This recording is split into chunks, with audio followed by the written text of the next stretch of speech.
Hey everyone, welcome back to my Python tutorial series. In this video, we are going to learn about comparison operators in Python. Imagine you scored 85 marks and your friend scored 90 marks. Now the question is, who scored more? Or let's say you go shopping and see two phones. One costs 15,000 and another costs 20,000. Which is the cheaper one? In real life, we compare things all the time. And in Python, we do the same using something called as comparison operators. So what are comparison operators? Comparison operators are used to compare two values and the result is always either true or false, just like in real life. So let's say, is 10 greater than 5? Yes, it is true. Is 3 equal to 7? No, it is false. So in Python, we do these comparisons using special symbols. So these are the special symbols: equal to, not equal to, greater than, less than, greater than or equal to, less than or equal to.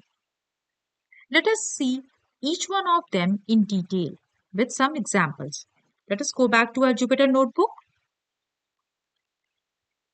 Let us create a new notebook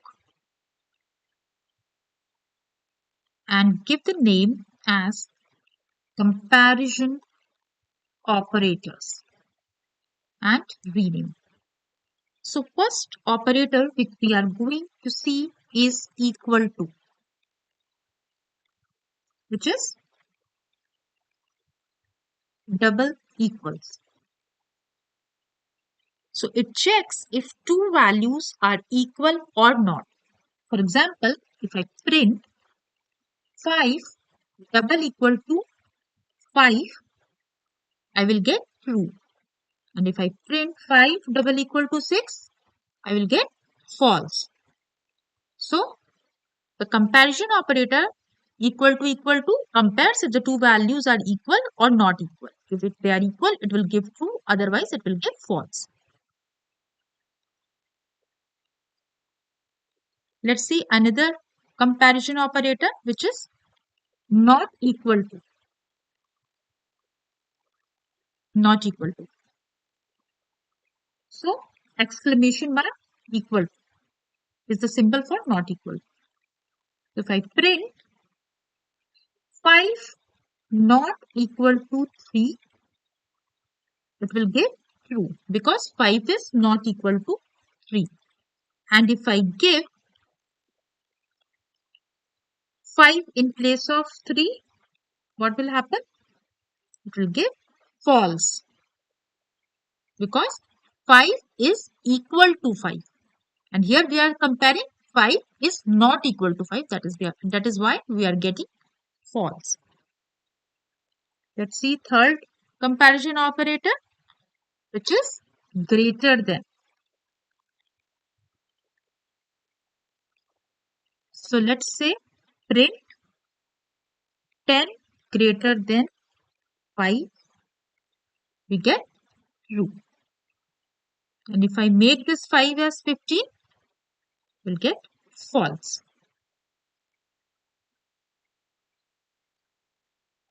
The next comparison operator is less than. So if I print 2 less than 8, I'll get true. And if I make it as 12 less than 8, I'll get as false. We can combine some of the comparison operators. Let's say greater than or equal to. Okay. So let's say greater than or equal to. How is it represented? By greater than and equal to symbol. So if I print 5 is greater than equal to 5, what will I get?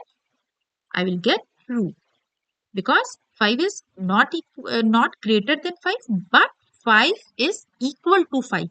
So either of the conditions, if either of the conditions is true, we will get true because it is having or.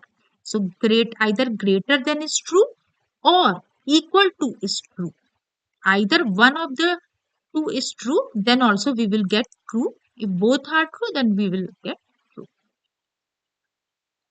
So one of these two needs to be true in order for this expression to be true.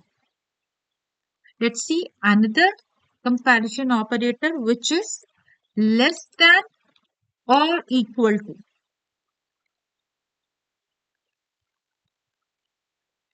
So if I print 3 less than equal to 7, what will I get?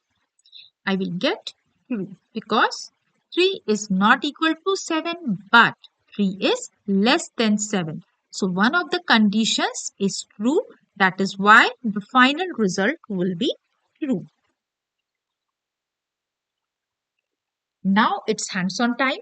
So these are some of the questions around comparison operators.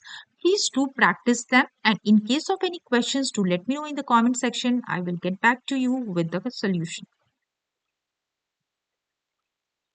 So this is all with respect to comparison operators. Thanks for watching.